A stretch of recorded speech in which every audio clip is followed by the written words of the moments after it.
All right, so we are back. We had a little bit of a hiccup, so we start over again. Welcome to the Composers Roundtable episode 3, and we really hope that everybody's can be heard now. We're here with Reed, Matthias, I'm Sam, and this is Simeon. And today's docket that we're going to go through is music software marketing, creative block, getting stuck, routines, health, and why it matters. And then we might talk about some new deals and new instruments. Let's get going with today's docket. And this is something I think Reed suggested, and I really like the idea, to talk a little bit more about music software marketing, how they get us to, buy more stuff and the different sort of tactics that they use to get interested. So why don't you start with that, Reed? What was your reason for want to talk about this? I don't know if all of you know this, but I do, for the last 3 years, I'm going to keep doing it this year, but I do a Black Friday post on VI Control, and I talk about all the deals. So that kind of, because I do that each year and I spend an entire month doing that, it's like my profession for the month of November, I've become sort of obsessed with the idea about all the different ways that people do the sales. And it follows me, this obsession with this follows me all year round. And I'm really interested. And you can have companies like iZotope and Waves and ATO that essentially have a sale 365 days a year. They are always doing 1 or 10 or 20 sales every day of the year. And then there are companies that will only do 2 sales a year. And there's all these different variations. And, the sale idea is, well, you better buy now. There's a time limit, and that makes people panic, like, oh, I better take advantage of this because this deal will never come back again until like 3 months later when it does. But they particular, I think that hits people who have not been doing this for a while. They just go, let me do that. And that's an obvious thing. And there's also intro prices are like sales. Something comes out and it's less and it's going to go up. And so you feel you have to buy now. And I'm also thinking, because this week there is currently a video that's been sent out by Spitfire for forums, which is talking about a mysterious library that they won't tell you anything about. And they show you a weird video that doesn't tell you anything. And Christian Henson comes on and says, well, I'm more than usually excited about this. I'm always excited, but now this is very personal to me. And I'm like, wow, but he won't tell you what it is. And the idea is we fall for it every time. There'll be 90 pages on this forum, on this music forum, of people discussing endlessly. I mean, people joke and they make fun of the marketing, but they still talk about it for days and days and days until the thing comes out. And I think that they sell incredibly good products, but they also add something to it in the way that Apple does, which is, and they're the best at it. They're the masters at it, I think. They add a certain gloss to it. I don't know, a certain artsy, cool desirability to these products based on the way they create advanced videos on them, and based on the way they demonstrate them. You get to know, Home A and all these people there who demonstrate them.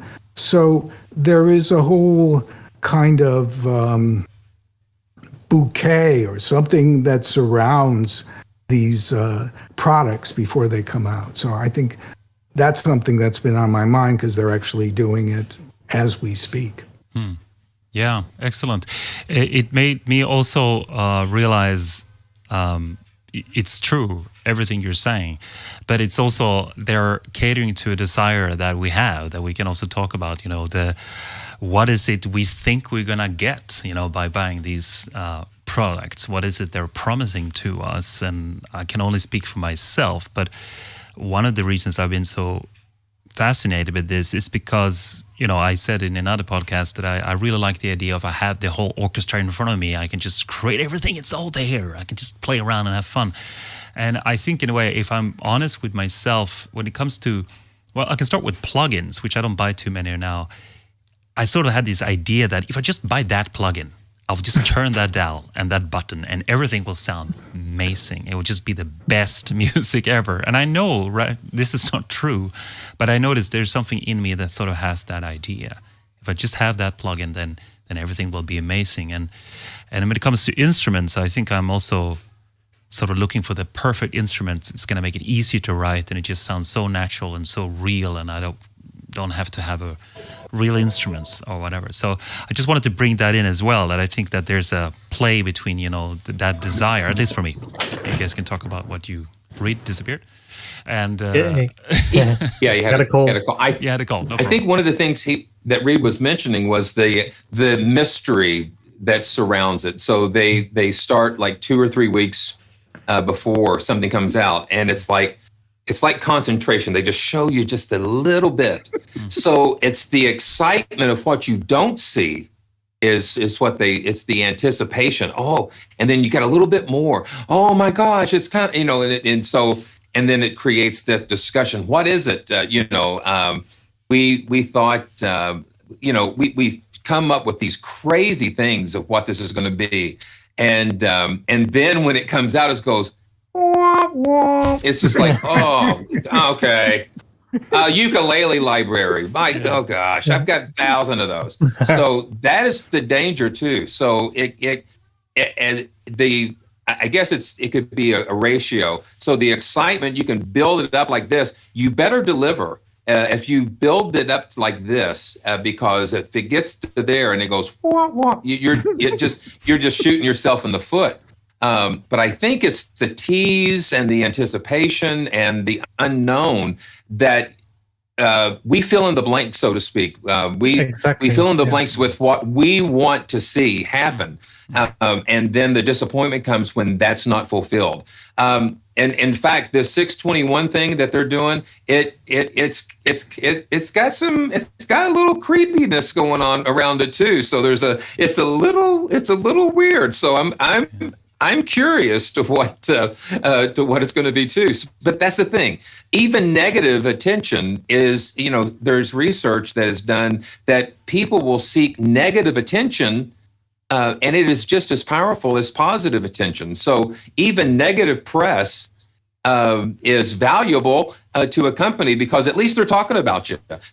When they stop talking about you, that's when you start to worry. So, but I concur with Reed that Spitfire is the Apple of the music software industry. Matthias, have you any particular company or strategy that you noticed that is sort of, something that was already mentioned is the always on sale companies. So I can think of two, Waves and East West, both have that. Mm-hmm. So that's the funny thing. But actually with Spitfire, because I think we've mostly been talking about them, I actually kind of wonder how you guys feel about if they've gone a little bit too far with it.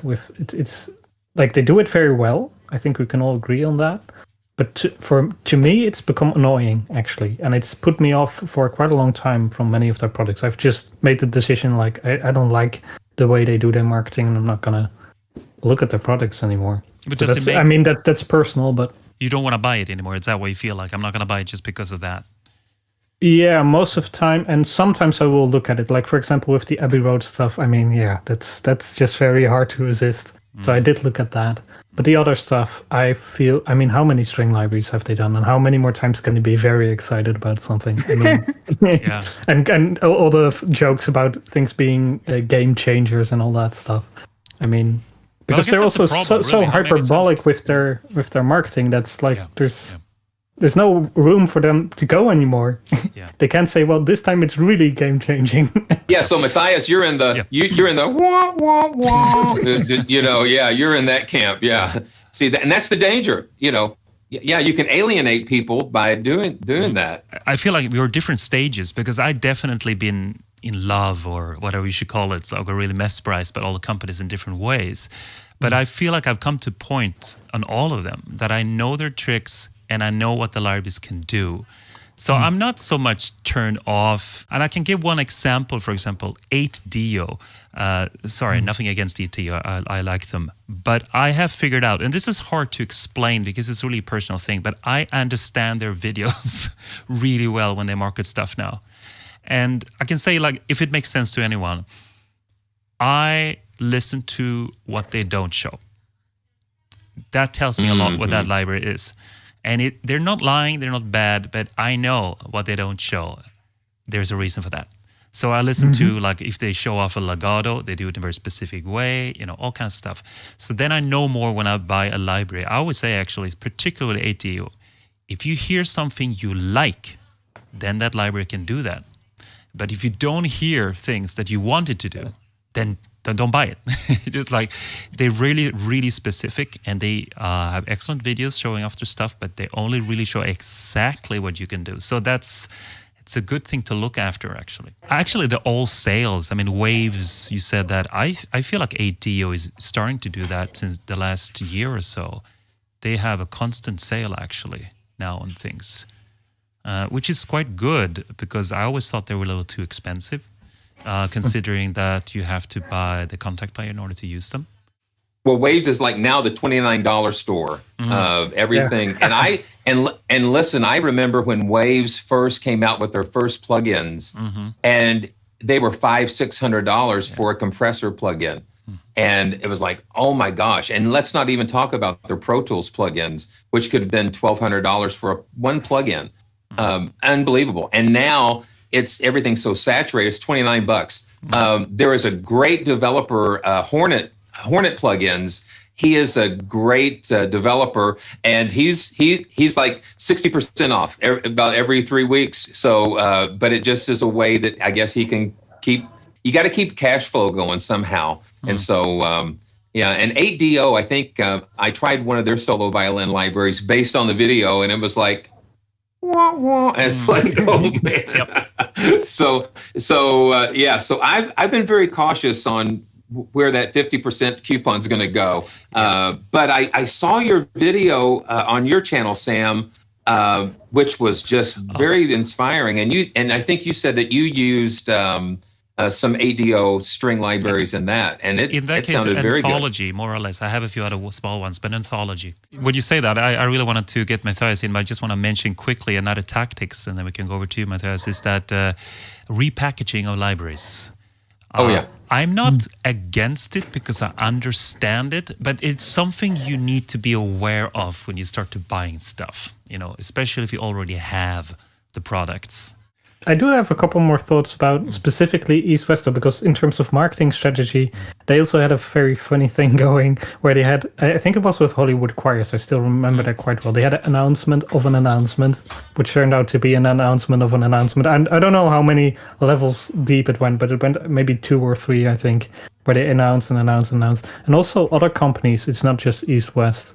Other companies who announce things, then delay them, then delay again. And sometimes I wonder, maybe they delay on purpose in the sense, like, just to keep building the anticipation. And for some, it might be sincere, like they really have a delay. But, I mean, it could be a tactic. Well, I feel like you touched on something very, very important for the marketing, and that's these demo videos, which are very artfully made. And I think I've never heard anybody express what you just did, which is something I feel all the time, which is I was looking at some of these vocal libraries from 8Dio because I thought, all right, it's half price. Maybe this is a good time to check one of these out. And it was just incredibly persuasive for me to not buy it, because I knew what I was looking for, and it was quite clear in showing me that it was not there. And And so it was not a dishonest video, but if you watched it and you were fine with what you saw, then it was, it was an honest video. Yeah. Because I saw it and I said, I'm not going to watch it. But the idea of I'm not going to buy it. The idea of all these videos is to get you to buy. And the idea of the demos that they hire wonderful composers to do. I mean, Simeon does them. I have a good friend, Tatiana Gordieva, who makes all these incredible demos, but I could never compose like her. So, it presents the library in a way that is not real for me to have all these amazing composers do stuff with it. So it's very difficult. You're buying these things that often are quite expensive. You cannot return them in a lot of cases. And you have to make the judgment based on a lot of strange things, some excitement that a company like Spitfire can build up on you, and this, it's a chance of a lifetime to get this sale. And there's all these things, audio plug-in deals. It's like, it was $2,000 and it's $8 this week. So Yeah, I don't need it. I have no interest in it, but that's so much off. I better get that. And and it's like, so you buy this thing and that's sort of it. It goes in your hard disk somewhere to be completely forgotten. This is a kind of personal thing, which is feature bloat. And it's the idea that if something has, 100 velocity levels and 4,000 round robins and it's 2 tetrabytes, it's like, so there's this idea, the more samples, this idea that the more that people feel, well, it's better. And, for example, in velocity levels, that seems great, but most MIDI keyboards cannot deal with that kind of delicacy. So you're not, unless you really, really have a good one, you're not going to get, and most people don't, you're not going to get any results out of this by, say, playing a piano with that. You could get it in MIDI editing, but I think when I see a piano and they tell me it's 1 million velocity levels, it makes me feel that it's better than one that only has 4. But it might not be for a lot of people unless they really are looking to edit it. And, a piano virtual instrument, I'm looking to play it. I'm not looking to edit it. And so I think a lot of what is being sold is an illusion. And I think people are very easily led because if they think it's better, it is better. They're setting spec sheets. Yeah, they're just so they hear that the piano's better, and then they feel it is better. And I think that what makes a virtual instrument has to do with the instrument that was recorded, the room the instrument was in, the talents of the person who did it, the scripting. So I'm not saying that those other things don't matter, because when you do have very, very good people recording, they usually put in a decent amount of round robins and velocity levels and things like that. But, somebody like Eduardo Tarilonte, he's not necessarily going to be advertising his stuff by sheer bulk of gigabytes or something. What he's really selling is his artistry, which you have learned from owning a bunch of his libraries, if you're lucky enough to have done that. And then you see he did a new one and you just go, I bet it's good. And it is. But I've also learned by knowing a few people in different industries that if you have a bigger company, then the sales department has nothing to do with the artistry. So I don't know about Spitfire because they seem to do everything there, but the guys who create the instruments or game or movie or whatever have very little to do with the advertising, and usually they are miles apart when it comes to artistry and how to sell a product. I just want to say again, one of my favorite companies, Spectrasonics, and I just like them so much because I think it was one of the later videos of Trillion, and I forgot the artist's name because I'm getting old and I forget people all the time. It was so funny. It was the Pocket Queen. Oh the yeah, drums. Greg Philinganis. Greg Thank you. Philinganis and the Pocket Queen. And I didn't That's buy a the genius library, video. but I That's a love genius that video. video. I just love them so much for that. You gotta go check that out because that's the funniest thing I've ever seen. Yeah, yeah. Like, I haven't Incredible. heard of it, so oh, go and check And it it out. makes Yes. you happy. It Yeah, makes you happy. Really makes you happy. So I just wanted to Yeah, ask you Greg guys quickly. Philinganis is the best. Yeah. Oh Awesome. yeah, you're right. I just wanted to ask you guys quickly before we move on. I think it's like, do you have any good tips or something that you can think about when you want to buy a library? Is there something you can look out for or think about actually when you check out the advertising or hype? What do you say, Matthias? Do you have any good ideas? What do you do? actually I was just looking up the video you mentioned, so it kind of went by me. No worries. Do you have any good ideas on when you buy a library and you look at the advertising or the hype? It's like, do you check for something? What's your tips? How do you know if it's good or not? Well, usually I'm usually a little bit suspicious of like very short teasers because, as you say, what they don't show well, and if it's a very short video, they are not showing a lot. So it's always hard to judge those. I don't know. I would say I kind of base it on what my experience with the company has been so far already. That comes into it. And of course, some of the demo writers also write for different companies, and I kind of know what they can and can't do. And if I can hear that they're struggling with a certain product, or making it, or like making use of the samples or the part of the library that works the best, like using only all the shorts or something like that, then that's a red flag as well. Yeah, but I'd have to give it a little bit more thought. No This worries. question. You might think of it later. Simeon, do you have any good tips on how to look at things? I actually do a lot of demos for a lot of these companies. My approach is that and this is why I love doing live streams. When I get a new library to look at, I just want to get on and just play it. Because to me, that is the best way that, first of all, I want to have the integrity to not be like a Spitfire fanboy or Heaviosity or some of the ones that or VSL. Those companies have been very gracious, and so the line that you walk, you have to be realistic and not present a false sense of this can do more than what it can do. My desire is just like I want you to see me open the box. It's like somebody said, it's like you're opening a box at Christmas and finding something in there. And so that it's very difficult.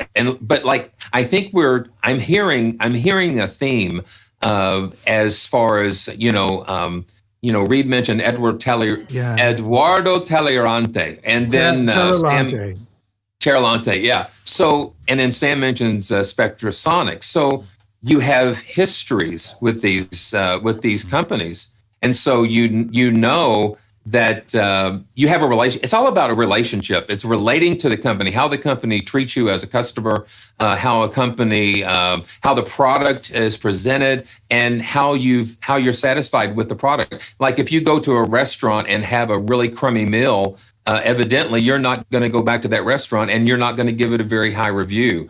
So it's the same thing. If there's like, you get a library and you get a bad taste in your mouth after using it, because you had an expectation, you're going to be very cautious on doing that again.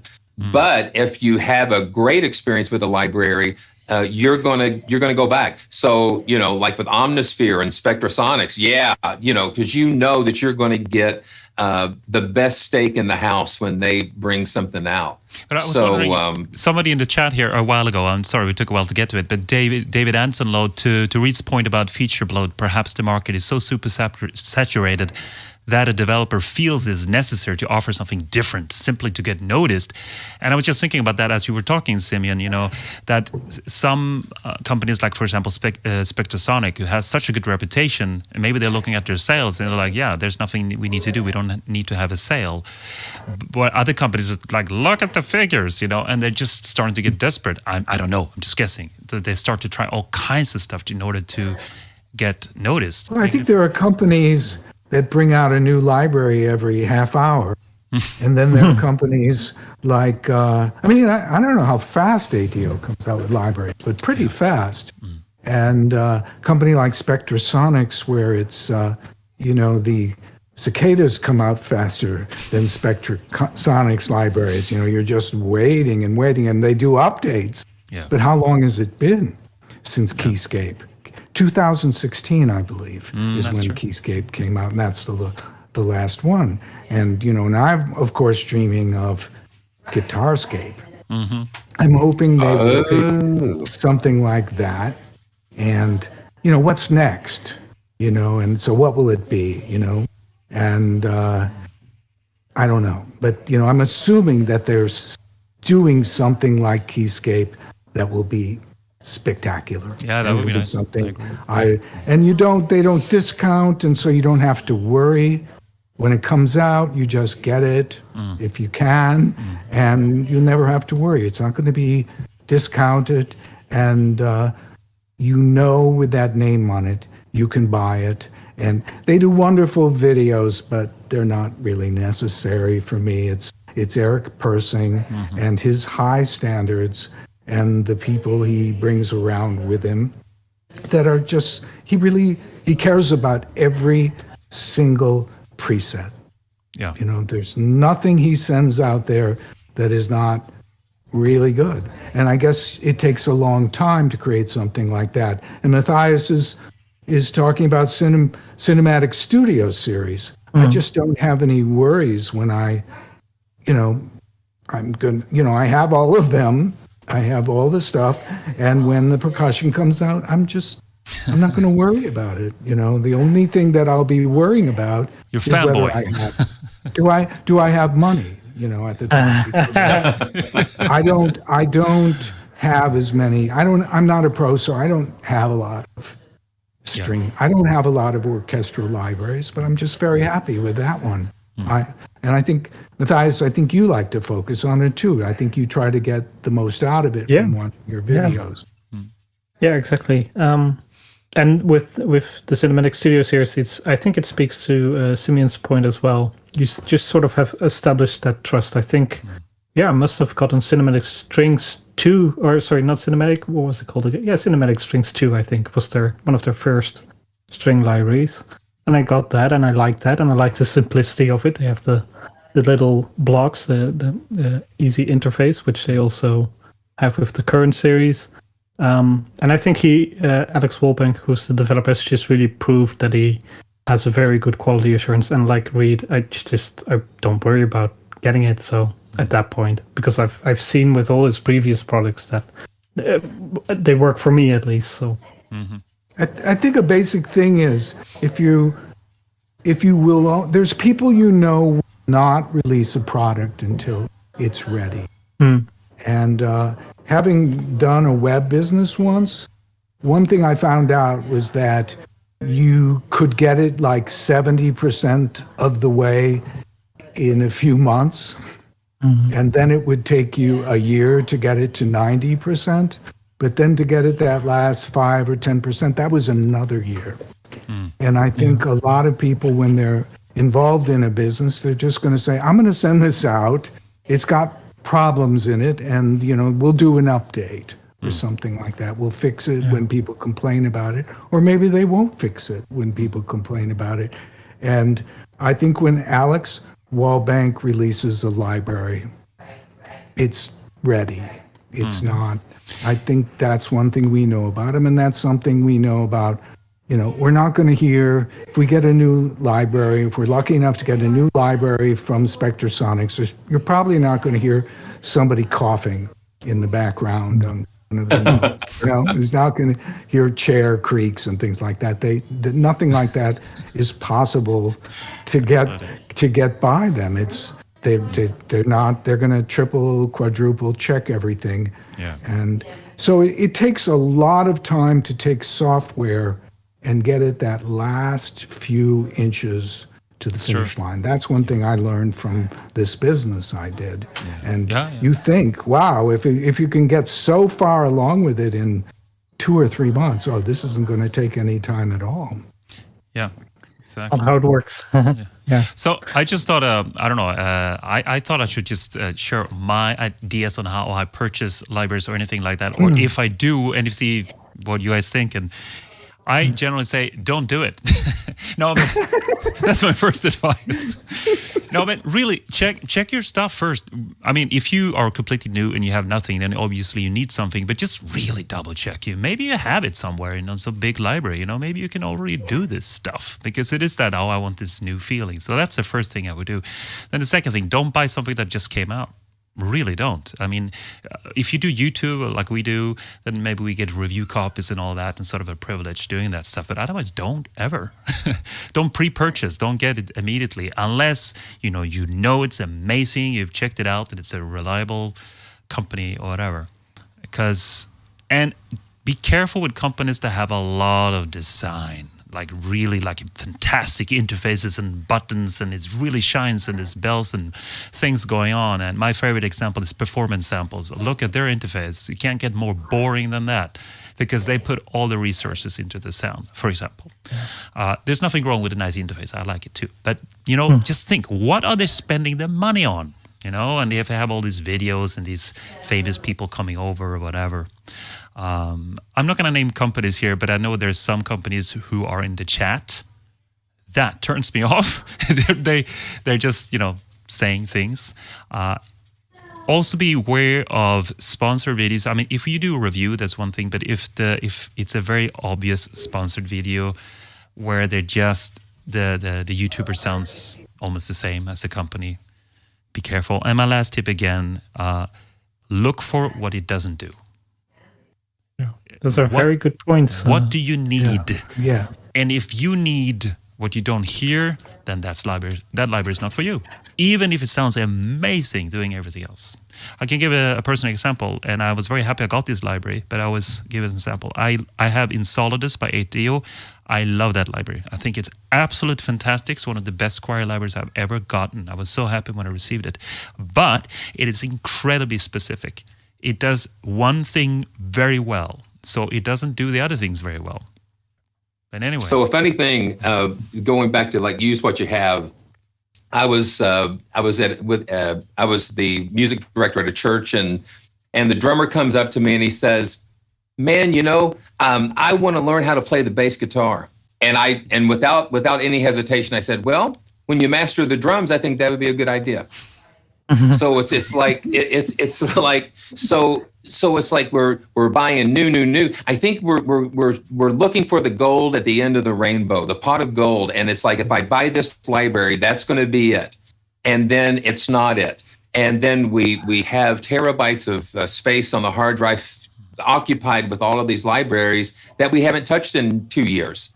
And so that's the thing. It's just like, that first point, what you said, when you see a new announcement of a software library, run away, and look at what you have and, get the most out of that. And I think that's a big challenge. I think we don't get the full potential from what we have because we're always chasing after the thing that's going to be the magic fairy dust or whatever that's just going to make everything just appear. So I think it's good. I think this is actually a very nice segue into the getting stuck theme. Yes, because having all those choices, I found lead to sort of being overwhelmed by, well, I can use this instrument, I can use that one. I have too many choices, and that actually can also lead to some kind of creative paralysis where you like, oh, okay, I tried this library. Okay. And sometimes you have those days, at least I have them, where just every note sounds wrong. You press one note and it's like, no, that's not it. And absolutely right. I just want to say, Complete Control or other big libraries, you need to have a feature where you press a button that says, libraries or sounds I have never used. Click on it and it comes up. That would be just really good. Anyway, sorry. Idea. Yeah. But Matthias, you're really right that of having too many libraries, and I thought I didn't have so many, but I think I do. I don't know where. But yeah, when you start to really look for sounds for half an hour or an hour, I just posted something really silly on my channel saying that browsing too many patches on Spectrasonics syndrome, I've noticed when I've done that sometimes when I create a song for or do sound design, I get really drained when I sit and browse Spectrasonic sounds. By the way, actually, just as a very small side, but have any of you ever bought the same thing twice, accidentally? I haven't, not to my knowledge, but I know some people have. It's been on VI Control like a joke because Oh, really? people collect stuff and I know some people who have done that more. So I think that's, I did a video once on templates. So the idea would be I would do a template that's ambient guitars. And then you search and search for through programs that you wouldn't even think about that have one ambient guitar in them if it's not an ambient guitar, and you really spend a little time out of it, and before long you have this quite substantial template, because I find that can be a healthy thing in terms of keeping track of this stuff as you're getting it. So you at least, and the other thing is to be able to compare them.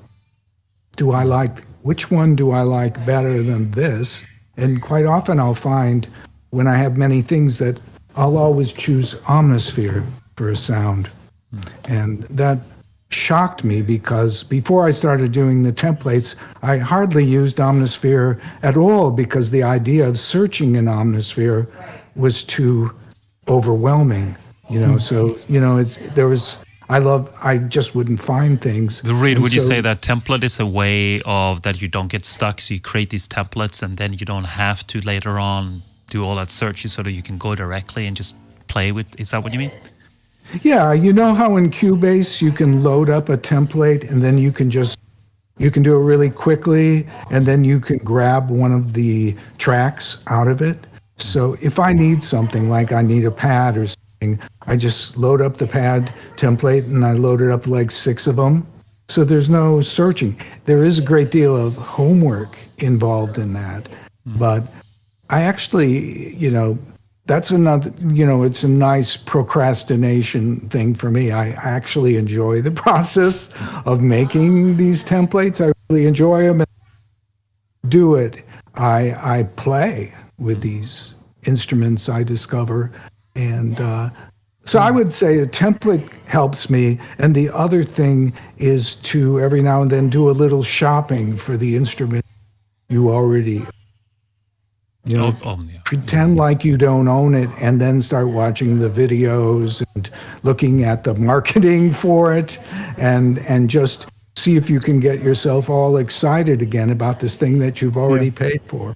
that's a very, very good one. I use that quite a lot. It's a very good anti-gas measure. It's like a gas mask. Thank you, guys. I've never tried this. This sounds really cool. I'm going to do that. That's really good. Simeon, how do you get stuck? I don't know what to ask. A lot of getting stuck is how you feel in the moment, emotionally. Musicians are very emotional for the most part, personalities, and sometimes if I'm just not feeling it, just not being in the right frame of mind is the biggest obstacle sometimes for me. Because so much goes on in the course of living, and we are not robots. We're human beings, and we are going through life together. And somebody asks us to do something, or you want to. I probably have hundreds of arrangements on the hard drive that are that are not done. And it's like the motivation to finish, to get up and play. So it's like somebody asks you to play and it's just like, man, I'm just not feeling it. So that is the biggest block for me sometimes. But when I get into the flow of things, then it's just like you don't want to get out of it. It's just trying to keep yourself inspired and feeling good emotionally for me. I have a pretty positive outlook on life, but sometimes it gets pretty real, and you've got to work through that process. And sometimes every note sounds the same, every piano sounds the same. And so you've got to just say, okay, so I'm going to own this. I've got to stop and take a step back and then come back and look at it again. And so sometimes getting a fresh look at things are great, but there's times when everything sounds the same. If you feel like that creative block or whatever you should call it, so what's your strategy? Do you sort of, as you say, you take a break or day, or you go out? Yeah, you've got to walk away from it. There's a trap that happens where you're trying so hard to fix it in the moment, and it's not working. And you've been trying to do it for an hour, and an hour turns into, it's like Inception, the movie Inception, where you're going down different levels. So a musician's perception of time is like 2 levels down from reality. So it's like our hour is like a day in the real world. We get locked. So you have to forcibly pull yourself away sometimes and go to the grocery store, go take a walk. It has to take action, because we're sitting down at these workstations for several hours. So you've got to find ways to break that up, to get out, take a breath of fresh air, turn the computer off, go listen to something. Go listen to something that it has nothing to do with what you're working on. And Actually, then you'll come back. I actually have 2 advice on that point. So you come back to that my viewers might know already. And this is an app. Unfortunately, only works on Windows, but it's free and it's called WorkRave, and it's a fantastic little thing that you set up whatever you want, so that after maybe 45 minutes to half an hour, it will warn you, and then after a while, it will make your computer inoperable. You can bypass it. Oh. And it's not dangerous. It's not a sort of virus or anything. You can bypass it, but it tells you need to get up and stretch or whatever for 5 minutes and then come back again. And I can tell you, everything that damn thing comes on, I hate it so much, but it's so good. I really, if you have a problem with this, if you tend to just work on forever, I can tell, take myself an example. If I've sat with something for like 4 or 5 hours straight, I am destroyed for a day at least afterwards. Yeah. So if I have that little thing on that I hate it. It reminds me to get away from a computer for 5 minutes, jump or whatever, come back, and it saves my sanity. I also have a dog, by the way, that helps too. But I just wanted to mention that thing, Simeon, so you can go ahead again. Well, it's accountability. We have to have some sort of accountability, and so just like that app is like your accountability partner. And it's all wrapped up. Music is just something it's a very unusual thing, because you can't touch it, you can't taste it, you can't feel it, but yet it creates all of those emotions and all of those feelings. And so it's just, so I'm going to have to take a look at that. We'll have the sledgehammer, like, no, I've got it. But this is the thing. Oh, I almost got it. 5 more minutes. Yeah. 5 more minutes. Yeah. My wife says, my wife knows when I say 5 more minutes, it's probably going to be a half hour, 45 minutes. Oh, yeah. So we have to establish accountability. And if that's a way to do it, and we'll be healthier, and our music will sound better. It does. With mixing as well, everybody knows if you go over an hour or 45 minutes, you don't mix well anymore. It doesn't sound good. You're going to make more mistakes. So absolutely. There's another one called Cold Turkey, which I think is even rougher because you can't turn it off at all. It really just locks your computer. It's like, bye. But it's very powerful. You can set it to all kinds of stuff like schedules. It's something to look into if you have problems there. So Matthias, do you have any good ideas, or if you have a creative block, or you're getting stuck, how do you combat that?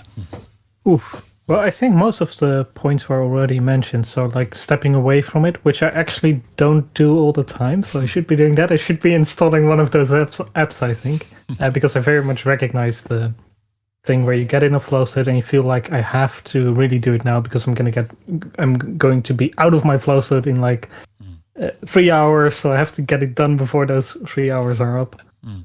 That's how it works for me, at least. As for getting unstuck, I think actually for me that's an ongoing battle still. Because, for example, the last 2 weeks I've tried to create a little bit of music, but I had those days where all the notes sound wrong, and So actually, I'm very interested in what you guys have to say about it, because I could use the help. Actually, I think. I think we all could do. I mean, just talking to each other, it's really helpful. So I'm not expert in this. I could just say a little bit my own struggle. I'm not a perfectionist in general in my life, but I think with music, I know too much, which is a problem. So I know how I can fix things and tweak. So when I hear something I don't like, I start to mess with it, and that is a big problem. That gets me sidetracked. So something, just set templates are good, and just really stick with this simple stuff. Like don't use plugins, nothing. Just absolutely basic stuff is very important, but also to be kind to myself, because I'm very tough on myself in this regard. Like, it's not what I hear in my head, and I get frustrated, and those extra 5 minutes can be 5 hours, not really, but yeah, I just sit there until I get it the way I want it. So a schedule, I've noticed for me, and I'm gonna get to the second point when that's good for me personally. It might not work for you. I have very specific work hours, and I stick to those. And I go into work at that time, and I stop at that time. Not always, but I try to do that, because a lot of people talk about flow, and I think that's important and true. But I might need to do a work or a deadline, and I might not have that flow. And I'm training myself to work anyway, not to frustrate myself and suffer, but to, as a practice, go back to it and do it all over again. Just like I'm lifting weights. Sometimes I love when I train, but I don't always love it. I keep doing it, and it becomes a habit, and that is one way of not being in control of your flow.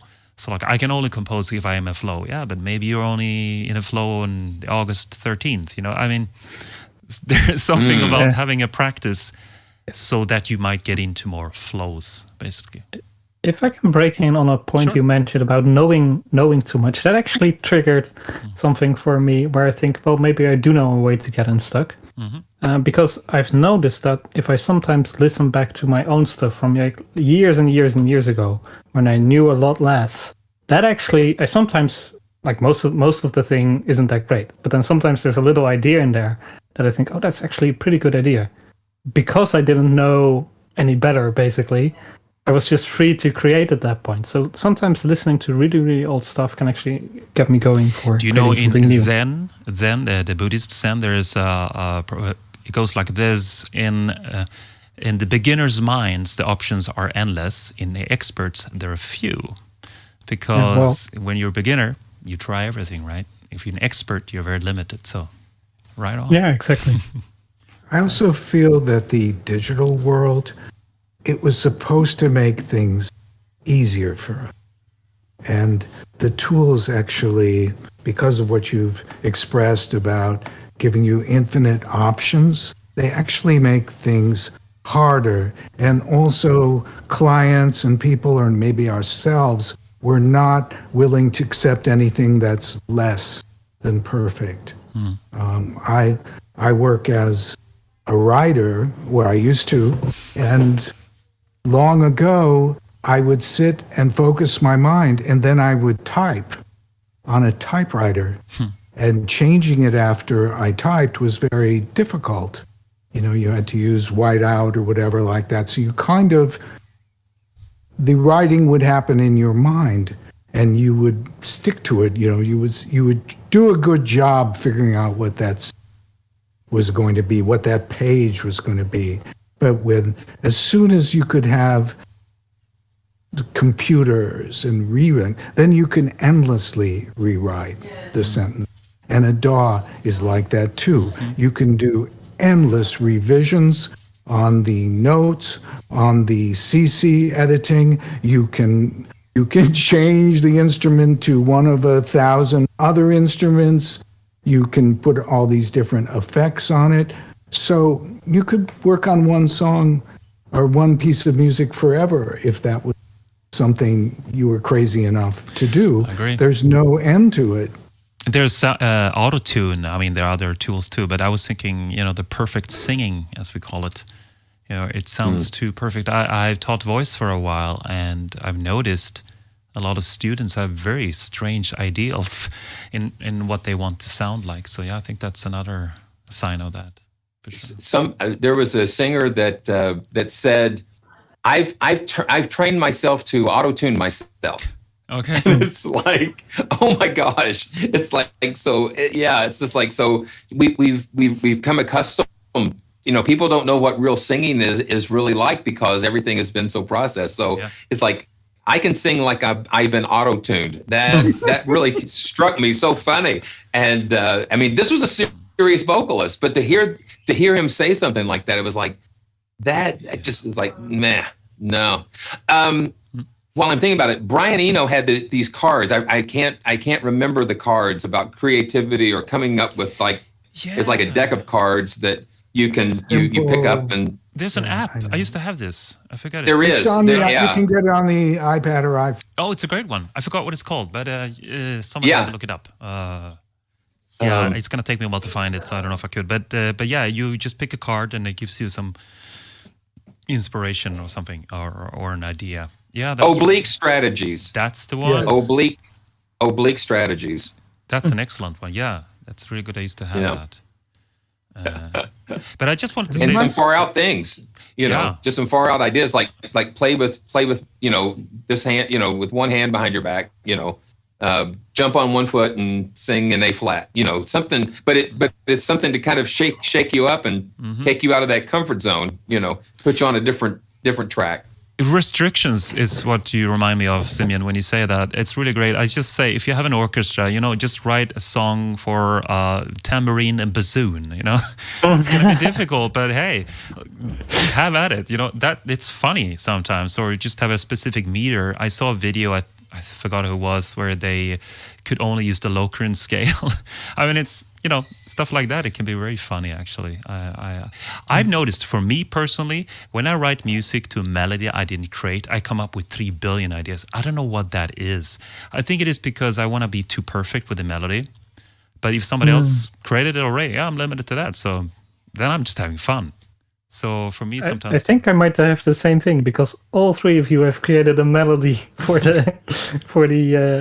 our stinger, basically, and I haven't yet. So all right. Oh yeah, you created the melody. That's true. I see what you mean. Yeah, but at least the melody is done, so you don't have to redo that one. Yeah, well. Yeah, I was wondering, guys. Should we? It seems like we. Do you want to talk a little bit about health and why it matters? Because I feel this is tied to what we're talking about, getting stuck and all that. Oh, absolutely. Personally, I can just start a little bit quickly. I've had, I mean, first I just want to say a big one. You know, I'm a believer that everything is tied to everything. So there are no easy solutions, and you need to look at very different areas of your life. But one thing that has affected me a lot is my moods. You know, I might seem like a happy guy, but I'm not a depressed person or anything like that. But what I mean is that I have had a very bad stomach for many years, and that really drains your energy. So I have learned through the years the hard way what I can eat and how I can live, because if my belly is not good, there's no creativity. So my whole point of this, for me personally, we'll see what you guys think, is that I need to be in very good health. Otherwise, I cannot work. It's sort of, it becomes impossible. I mean, at least not now. I'm 45 now, so it might not be the oldest, but I start to notice these things more. So I just wanted to start with that health for me is essential. It might not be the same for you guys, but yeah. What do you say, Reed? Is health important for you?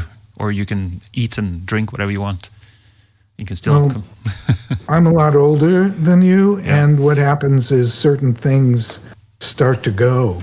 Yeah. So, like, I have arthritis on my fingers, and so I can't play piano or guitar like the way I used to do. So I'm sorry to hear that.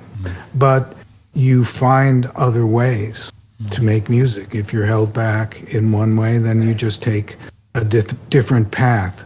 But I would say, if you are healthy, cherish it and do everything you can to, I mean, I'm healthy, knock wood, but there are some things like that. I have problems with my fingers, and things do happen as you get older. So, you know, so take advantage, and I agree 1,000% with what you said about taking good care of yourself. It's good for everything, not just music. Yeah.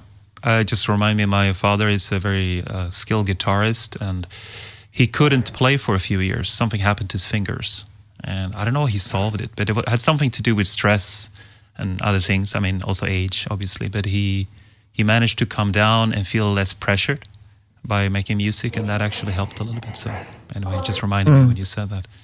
So Matthias, have you're younger, right? I don't know your age. Yeah, well, I'm 28, coming on 29. So, but actually, this has been something. I think it needs attention. Speaking just for myself, in the sense that I recognize what you're saying, that health can of course have a great impact on how you feel, and that can then affect your music.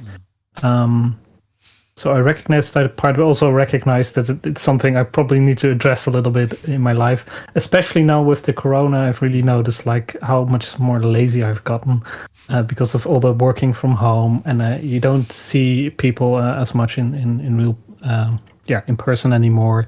So there's no real incentive to do that as well. And yeah, I think that might actually have to do something with a little bit of the creative drought I've been having. So I'm again with this topic, I'm afraid I'll just mostly be listening to the advice you have, because I feel the advice would be useful for me, and I don't think I'm really in a position to give any advice at this point. So no, but I mean, maybe you're right. I don't think so, but maybe you are doing something that other person haven't thought about. That's just that. It's not that I or anyone knows better, because we're all unique, but sometimes an idea can spark inspiration in somebody else.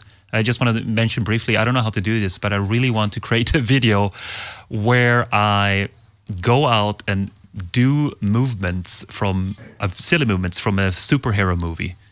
And then, because I get ideas in my head when I do these movements, that's how I work.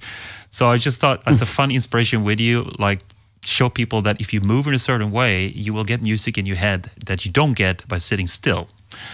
So I don't know if I can do that. It's interesting. So anyway, Simeon. Well, you have to be alive in order to do anything. If we are not present on this planet, we can't produce music or do anything. So if we are passengers, somebody, I just celebrated a birthday in May, and I'm thinking age is just the odometer that registers the age of the vehicle that we're driving around in, and who we really are as people. Our spirit is ageless, but this body has to be maintained and taken care of so it can carry us around to do the things that we're supposed to do. Because if this is not a living, then we can't do anything. We can't do it.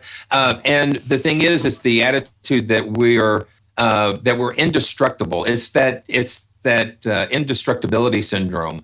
And then you come to a point where something starts happening, and you're going, "Oh my gosh, I am not immortal." So it causes you to have to start looking, especially as you get older. I have had some issues with the cubital tunnel sometimes, feeling numbness and tingling and pain and different things. And it's like, you know what, you got to fix that. You got to fix that, because you can't, and so that's why, I try to do the vertical mouse and try to do stuff. Good point. The other thing that I have to work on is just getting up more, moving more. And that's very difficult for me. I'm very, very sedentary sometimes, and I've got to get up and move more. But things I think that's will difficult happen. for everybody who are sitting composers. It is. It's just when we're in this position, and talk about mood swings, Sam. Yeah, buddy. We have those. We have those. Yeah. And a lot of it with me. I can have a sugar high, and then man, I can be bouncing off the walls, and then boom, I can be down in the dumps, and it's just like it's crazy. So.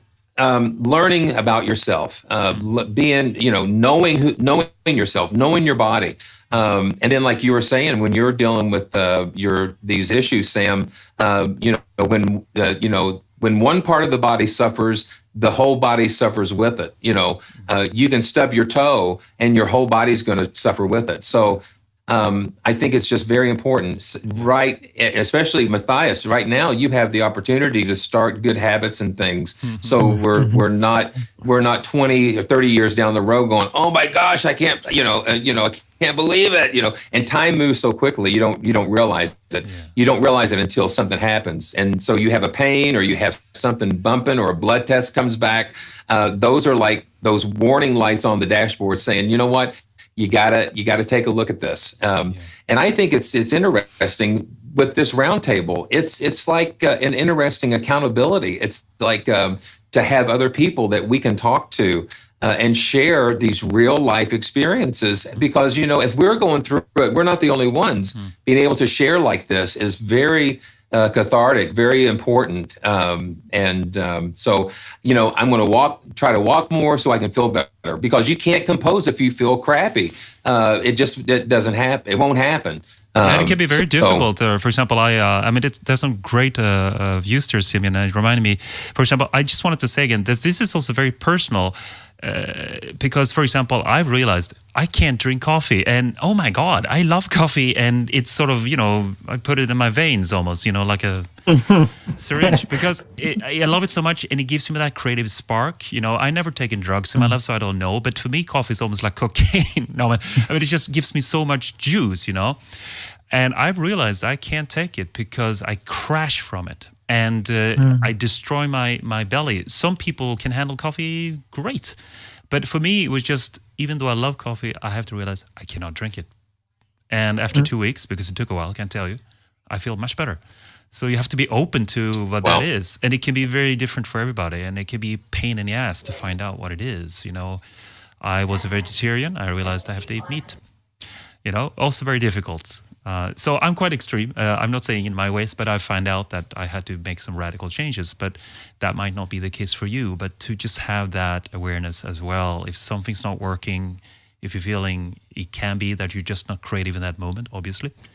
But it could also be that, you're not taking care of yourself. That's the whole point. There's this thing, the pandemic, which really happened. And in my building, there's a health club. It's a very small thing, but it has some machines. And I went down there 4 times a week, and they closed it for the pandemic. Wow. And so it's been shut for, all these months and still not open. And, that was devastating, because I had a nice routine going with that exercise, and it just shut off. And wow. And now... And I just didn't pick up on it in the apartment. There's no reason why I couldn't have. I even bought a machine, which I then didn't use. Somehow, it wasn't as easy for me to use the ones downstairs as that. I couldn't do it. It was something, whereas I could use the other ones for 20 minutes, like 2 minutes on this one, and it hurts too much. So it didn't work for me. It's interesting, I'm not gonna go into too much of the COVID thing, but I just want to say, and I don't mind you doing it, but I just want to say it's interesting. It seems like a lot of solutions to this is to actually be more active and healthy and go out. And it kind of seems like that where we're not supposed to do it at the same time. So that's strange to me, but anyway. Well, now New York is really opening up. All right, and nice. It's just totally opening up. In fact, I think this week they've fully opened everything. You can fill a movie theater to full capacity. So I live next to a park. I have no excuse.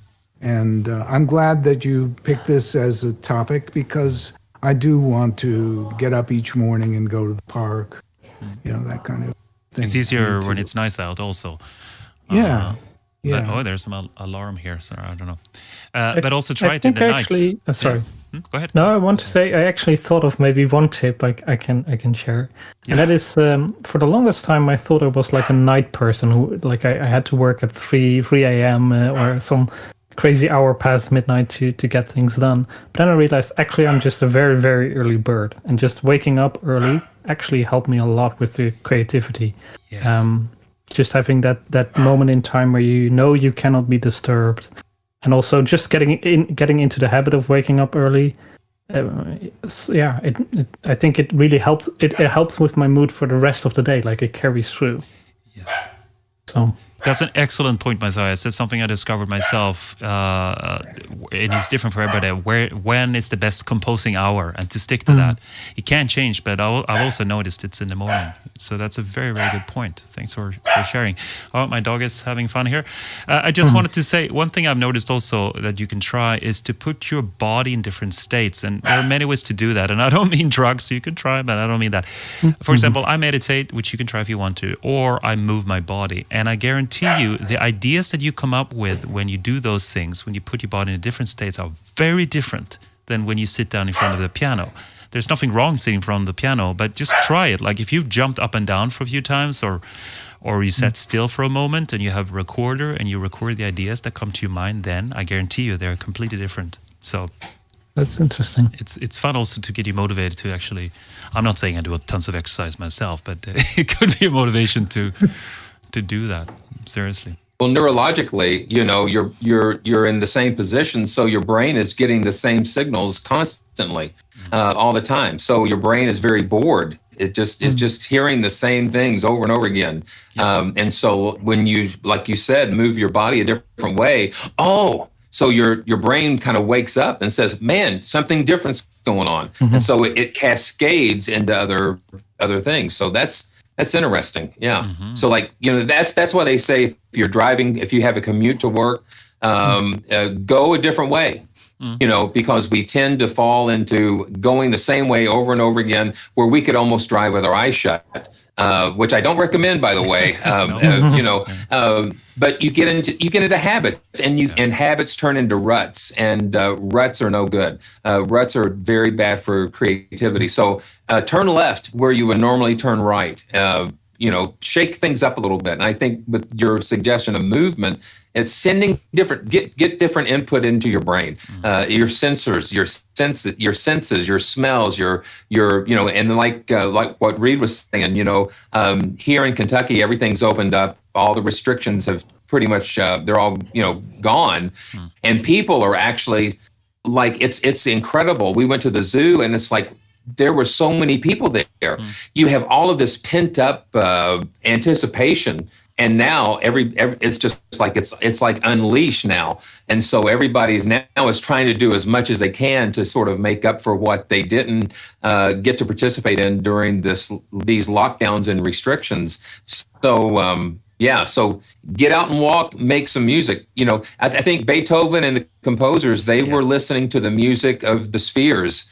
And that is where the melodies come from. We listen to the birds singing. One sings the Dick Van Dyke Show theme. The other one is the Andy Griffiths Show. One is Happy Birthday. So you hear all of these wonderful things going on around you, and so it's just stepping out and taking advantage of that, opening yourself up to that. Yeah, I just got a question in the chat. Yeah, you got it too. Okay, it's Sam. I'm not sure if you mentioned it in another video, but did meditation help you with health, music? Well, I tend to talk a lot, so I'm going to try to be brief. Yes. Well, I believe in, I don't know what the right word, but just to make it simple, let's say holistic, even though I don't mean anything with that. What I mean is that there's several things of life you got to look at, just take a few. Do you have good relationships with your partner? If you have one, do you have good friends that you meet often? Do you eat fairly okay? It doesn't have to be an extreme diet, but do you pay attention to your body? Do you move it? And do you have time for peace? And one of the ways of doing that could be meditation. And yes, it absolutely helps me. You might do it by juggling, I don't know. So there are many ways, but there are actually a few things one could or should look at in life. There is not just one solution. Like it's not just working with meditation or eating better, but I think a combination of many things. It does sound very complicated. It doesn't have to be complicated, but just look at a few things. Do you have good people around you? Are you happy with your job? Are you taking care of yourself? So all those things need to be looked at. It's like a combination lock. You've got to find the right combination that fits you, because we're all unique. So I think that's interesting. You got to find those things that are going to really resonate with you. But you've got to take care of all of those elements. Yeah. It's actually a funny one I heard. I'm not sure. I think I heard it on a different podcast. With some people, when they had to focus when they were writing or doing programming or something like that, they put on brown noise, which is different from white noise. It's like lower. And actually gave that a try, and it worked fairly well for me actually. Because it really filters out all the environmental noise as well. Yes. So that's a very concrete little tip if you have to write a piece or something. And not music, obviously, but. Well, and here at Gimathize, it's about neurology and your brain, because you don't hear with your ears, you hear with your brain. Because I've been dealing with some tinnitus, which is a scary word for musicians. Yeah. And the thing is, that is not happening in your ear. It's happening in your brain, because I think as you age, the auditory hairs in the cochlea, they start to die off, and so the auditory centers in your brain are searching for those frequencies that they're not getting from the cochlea, and so that's what is causing that consistent ringing all the time, because it's like your brain is filling in those missing frequencies. And so like when you're listening to the brown noise or the pink noise, it's sending different signals to that that auditory center in your brain, so it's kind of reprogramming those nerves. It's incredible. We are created amazing. We have so much going on, and it's like, well, I'm just hearing. Well, no, there's a lot more going on than what you think. And so, and as a PSA, take care of your ears. Listen, put headphones on. Use hearing protection when you're at a loud concert or at a movie. So, my wife got me some really nice, earplugs that don't block the sound, but it just lowers it enough where it's not going to be dangerous. So take care of your ears and your hands, and those things are priceless. You can't put a price tag on that. And there are no $6 million men being built that's going to help you to see and hear better, because we have these gifts and we have to take care of them. So, yeah. That's so true, Simeon. That's a great point, actually. Yeah. If I might say one more thing besides the health thing, which I agree you're all correct about that. I find it very helpful to get together with somebody who is not a musician, who is in the creative arts. I have a friend who's an animator, and when I would see her, I'd come out of it very enthusiastic to go back. When I like I said, I used to work as a writer, and I always felt stressed about deadlines. I always felt I can't take off hours this morning because then I'll get behind. I won't make it. And what would happen is if I had breakfast with my friend, I would come back and I would be so much more productive that day, because we had this really, really stimulating conversation. And, I'm seeing a friend tomorrow. That's part of the world opening up, that I can actually meet a friend. We're going to meet outside for a coffee, and he's a writer, and he's a novelist, and I know his novels pretty well. So it's a different thing. I don't even read books. I don't even read fiction that much, but I read his, and it's good to get some kind of creativity coming from a human being that's doing something different from what you are, because it's all art. It's all the same kind of thing. And the other thing I was going to mention is, and I guess we all consume culture, but I grabbed this little book I have when I was going to see the doctor. I needed something to read, and it was about people, different kinds of famous people or celebrated people, writing about the list of movies that nobody knew about, that they, their favorite movies that other people might not know. And I don't know, every single thing I read, I want to go back and see this movie that I saw 30 years ago. And I don't know, I found it so inspirational. Whatever thing that you can do to get back to that person who wanted to make art when they were a kid, that kind of childlike desire to, I want to make music, I want to make movies, I want to do something. And if you can somehow, whatever it is, whatever trick you can get, and reading that book is just very exciting to me, and it rekindles that feeling in me. That's very nice, Reed. I like that. Innocent and young. I like what you're saying. That's a really good feeling, and I don't want to destroy it, but I just want to say one silly little trick that almost touches that just a tiny bit, and that's what I call write for the trash can.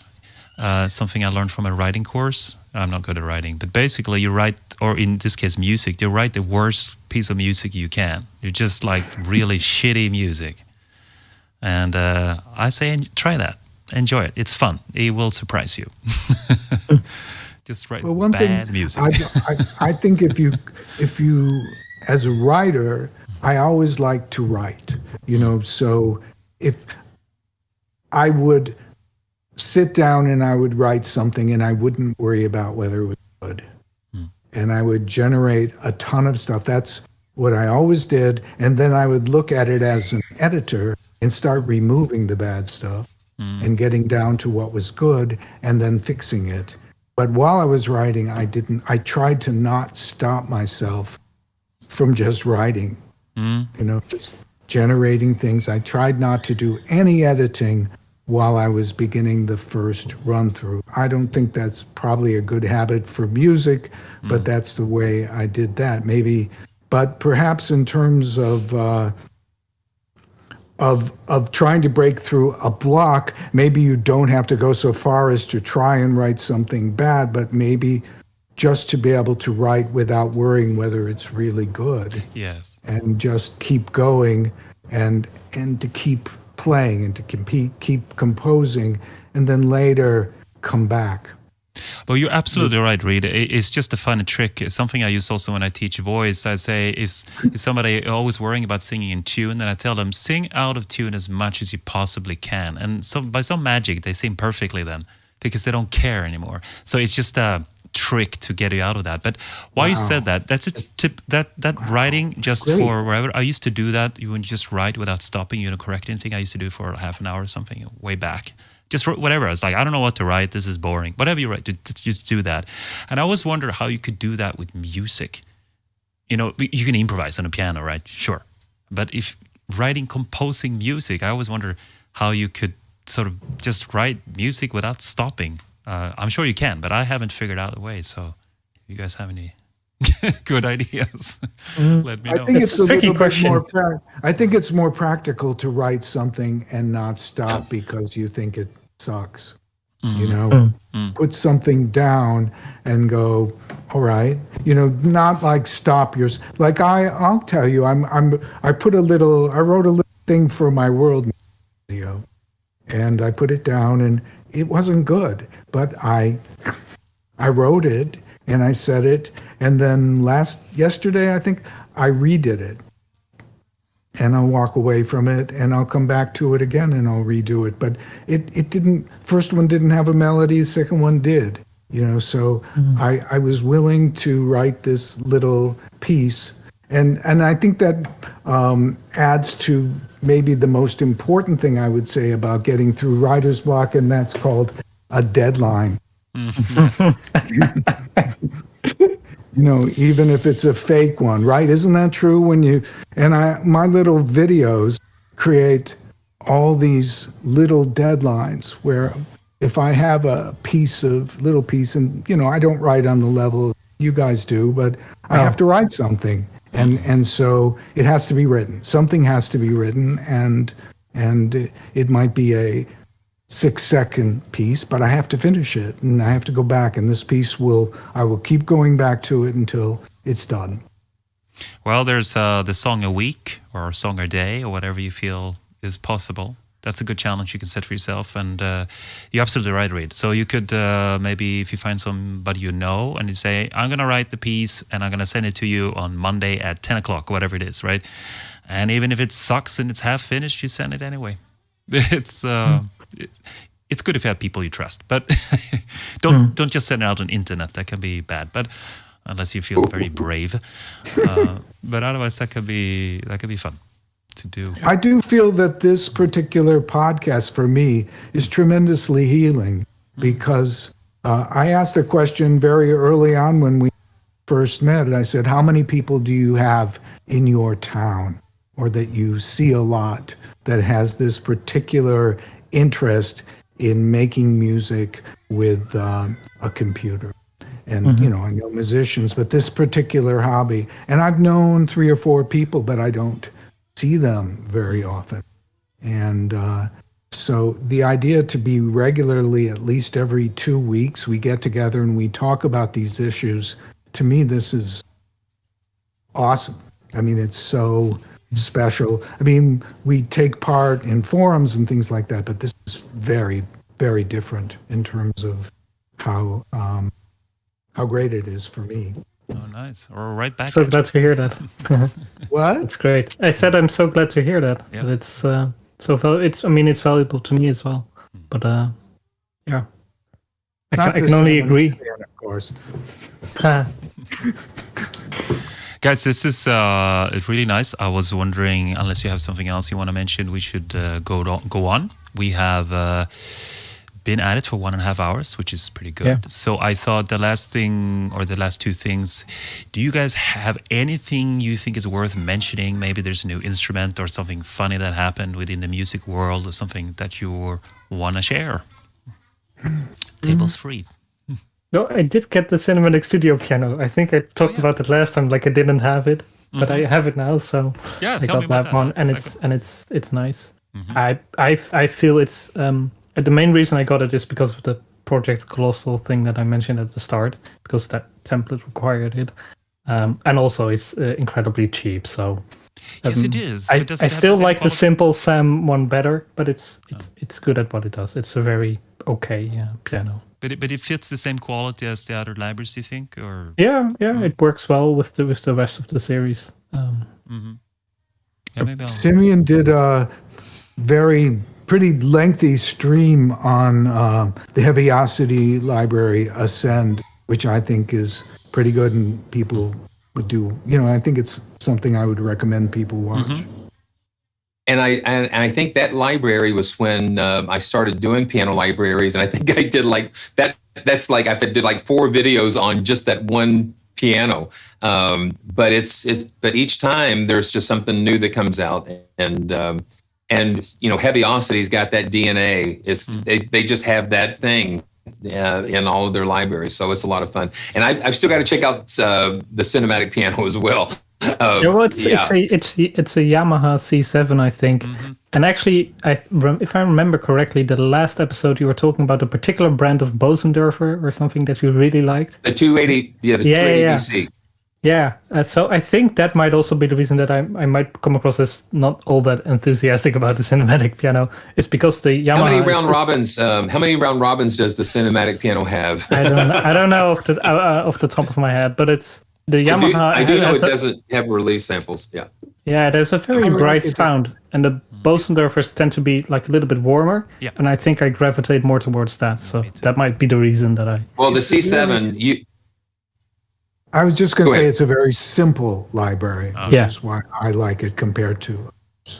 But sometimes just a straight up piano might be great. I just want to say, Simon, I did actually watch your video of the Heaviosity piano, and first of all, it's really nice to see it because you're obviously a great musician, so you can just like come up with nice things immediately, which is you don't always find that in videos. So I really appreciate that, and you take your time. But I was actually surprised that I like Heaviosity, but they're not what I go for because they're great libraries. It's just that they work more towards the hybrid stuff, which is wonderful. So I sometimes miss what I'm after, but I did find that this piano was very good. At least what you showed, it could sound like a real piano as well, not just as a bunch of weird things. So that was a good Right. video.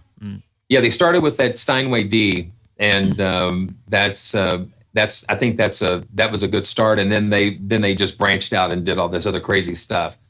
But I thought they did a really good job. But like what you said, they are like their strings, Forzo, Vento, and Novo. They are all into that hybrid area. Yeah, they're not a VSL string library, so they fit a particular niche, so to speak. But yeah. Oh, did anyone try out the Spitfires later? We talked about it. What was it called? Orchestral pads? No, sorry, I'm Cinematic pads. Cinematic pads. Did anyone try that out? And did I think Simeon tried it. Oh, I did. I did. The day it was released, I went. I had to get. I got it and went live with it. It was really interesting because they took the Albion One samples. So Christian basically took those samples, recycled them through his crazy rack of stuff, and really brought something different out of it. So it was like repurposed it. It's not just like a re-release, but it's a repurposing of those original Albion One samples, which I thought it sounded really cool. Right. Just a lot of really cool things going on there. Okay, makes me actually want to go and try the pads in Albion too, to see if. Now if you had the Albion One Legacy, that cinematic pads that was free. So if you had originally purchased that library, then they give you the cinematic pads, just like they did with Intimate Strings and some of the other. So I think that's kind of cool. So if you did purchase that original Albion One, all of these repurposed libraries, they're giving those to you, I guess, as a loyalty or as a way of saying thanks, because you can't get that anymore. So I thought that was pretty nice. Yeah. I just wanted to mention I don't know if it's super interesting, but the Veramonic that creates the Bohemian violin and cello, that are amazing instruments. I would like to own them one day. They are having new freebies now. I know that's very simple, but it's very high quality. So the cello and the violin freebies there are, I think it's pizzicato and shorts, but that is actually worth it because it's so good. It's so well recorded. It sounds really amazing. We should invite Andre on the show sometime, because I believe he's pretty accessible. And the Philharmonic violin is I don't have the cello, but I do have the violin, and it's amazing. Like, I think he spent literal years on it and recorded all the samples himself. He's the violinist, I believe. Yeah, wow. I think so too. Because it does feel like there's a real violinist who have done this. I mean, not just, the whole engine, the concept, the thinking behind it, because there's so many things you can do with violin. I'm very impressed by Joshua Bell, for example. I think that's amazing. But I would like to, compare them somehow. I don't know them both. But it's pretty simple how they differ. I think that Joshua Bell is a virtual violin that you can play the music that you've written. And the Bohemian violin is a virtual performer. Wow. And so just, it has a personality. Yeah. And or many. As a former violinist, there's certain things, it's like a good horse. It goes where you want to go, but it has a certain opinion about how it should go. And so, for example, I'll be playing it, because the way it's designed is you just play it like a piano. You can add articulations, and of course you have to with pizzicato, but it just does everything for you. You're talking about the Bohemian now, or? Yes. Yeah. And so you'll be playing it, and it'll rebow when I wouldn't rebow. It'll just do it. And so I feel that it's the most realistic instrument. Wow. Of solo instrument, one of the most realistic I have. Yeah, I get that sense too. It's just, and it uses amazing. the UVI. Yeah, the UVI workstation. So that's interesting. But the thing about it is that it's playing me there's a pushback. So when I'm playing it, I kind of go, well, I can only. It's a collaboration. The music I'm writing is done with it. And this is the performer. This is what the performer is willing to do. So, for example, you've written a piece and you need a violinist to play it. He may not completely want. But that's like real life too, eh? To play. He may not completely be in agreement with what you wrote and might push back a little bit. So if you're willing to do you agree with what I'm saying, Matthias? You have to of meet it halfway. Yeah. And over time they now have three performers. You can pick one. So you have a little bit of variation in kinds of playing. And they're going to have another one out summer. I assume that one of the things that there will be is more articulations and maybe another performer or two. So when you're doing music, you can just pick one, or you could even switch by key switches between the different performers Wow. while you're playing. But it's easy. Yeah. You don't need to think. You play it, and to me, it sounds like a violin, not necessarily the piece I had in my head, but it sounds like a violin, and I'm fine with that. I love it. But I look here, they also have different feelings. So they have improv, sardas, I don't know how to pronounce it, emotive, sprightly, concertino, AR, diminuendo, rebow, lasting bow, legato. It's very advanced. It's got a lot of stuff. Yeah, I'm saving up for that one. You're gonna have to try it, Simeon. I can see the look on your face, like you're already planning to do it. No, but Simeon, And they have Joshua a Bell is cello. amazing. I think Joshua Bell. The business model of Harmonic is great in that you buy one and they continue to update it. And whenever you get on it, all the updates are free. So the later you buy it, the more you have to pay for. So the new buyers pay more. I bought it like pretty much when it came out, and I've just been getting, and it's very exciting to hear about these updates. I'm very excited about these 2 updates, and they're going to come out with both of them at the same time for cello and violin, and they're also going to come out with viola at that. Oh, really? The viola as well. Wow. It's funny, I actually found that the cello is not as good, even though it's the same technology, but it's just a personal preference of the sound, I guess. But it's great. Yeah, I'm getting more intrigued. I need to get this one. What was it? I just wanted to say performance samples, something that I really enjoy. I really like that concept because the whole idea is that you just load up the instrument, you don't look at the interface, and you just play on the keyboard, and the engine handles the rest for you, more or less. And it really works. And they just announced that they're working on something called Pacific and Voyage, and they're not ready yet. But I just encourage you to go and check those things out. I think if you really look at it, it's very expensive. These are more expensive libraries, but I'm getting more and more interested all the time because they really go for the whole thing. You're not supposed to sit and program and mess about. You're supposed to just play what you want, and the result is there. To me, it's one of the more exciting trends in virtual instruments. Virtual instruments. I mean, we have the whole artificial intelligence things where they create chords for you or create melodies for you, which I find less interesting. But the ones where they actually put something in there to make it sound musical. Yeah. And make it sound real. That I what you're saying with performance samples, I really love Verharmonic. I love what. Yeah, that's really good stuff. Also wanted to say, if you're interested, there's a freebie called Orchestral Swells in the piano book. It's made by Dan Keene. I think he sampled different instruments online and made interesting instruments. I tried to play with it a little bit, to be honest, just a little bit, so I don't know it that well. I'm impressed with the idea, and I'm impressed that it's free and it's really nice work. Personally, I don't know what I would use it so much for because it's a free sound, so what can you say? But I don't find that it's something I would use so much in my music because I'm looking a little bit more for realism. Because it has that syndrome that when you have one note, it kind of works, but as soon as you play 2 or 3, you get sort of, I don't know if it's a phasing, but you get a weird effect, like an organ. It starts to sound unrealistic immediately. So then I would use it more as a pad.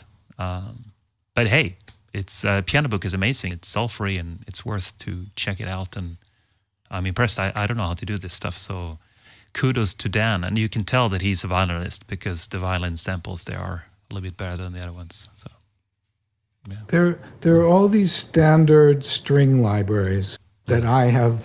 It causes me no pain to let them all be released. I could care less about Abbey Road. Everybody can knock themselves out and enjoy themselves because I don't need it. I'm happy with what I have. But the libraries that drive me crazy are the Ben Osterhaus libraries and Sunset Strings, libraries that Westwood Instruments.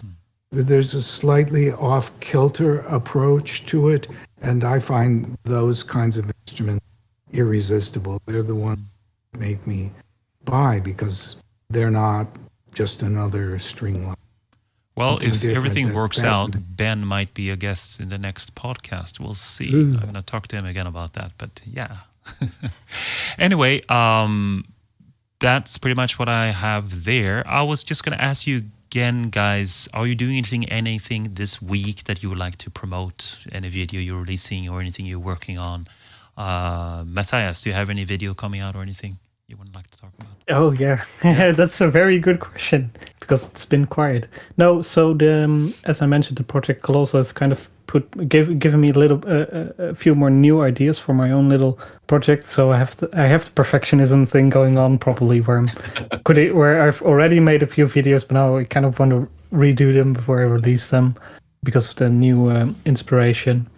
And so yeah, just for the record, when I started that project, I had a project file that was called version 5.0.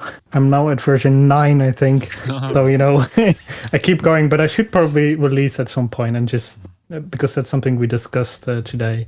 Knowing when to walk away from it and just put it out there. So I'm going to try to do that. You can right. keep me to that promise. Okay, to we'll actually check it. put out Everybody some watching and videos. listening, they will go and check out and make sure that Matthias is finishing his. And Semyon, anything you're releasing in a video this week or videos perhaps? It's the thing that you can predict about me is the unpredictability. Right. It's so yeah. Right now my mind is kind of blank, but still working on maybe some piano things coming up. Getting this project done. And hopefully, getting the Bohemian, that you guys really getting me excited about that possibility. So so all I would say is subscribe, like, share, and you'll see what happens. So nuclear pianos, I think the nuclear piano from Pripyat. I've had that sitting for a while. I want to get that back out, and I don't think I've done anything with that. So there's some interesting things going on. I just get some interesting images in my mind. Nuclear piano. The Chernobyl, it's a piano. Chernobyl. It's This is a piano that they sampled in the Chernobyl zone after the meltdown. So it's again, I love pianos that have stories, like the Piano in Blue and that kind of thing. But this Omnisphere has one- a piano that is on fire, right? Oh yeah, So I was thinking explosion. the fire piano. Yeah. You just hear a bomb sound. Anyway, yeah. Oh my, it's crazy. Yeah. So There's a guitar store on Carmine Street in New York, and the guy makes guitars for Lou Reed. He made guitars for Bob Dylan.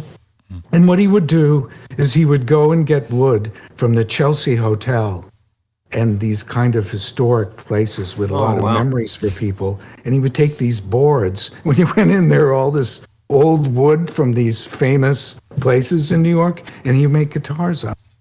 So that when you bought it, you would have not just and they were, all the guitars that these people were using were exactly according to the kind of guitar they wanted. And it's a great place to go and sit, Wow.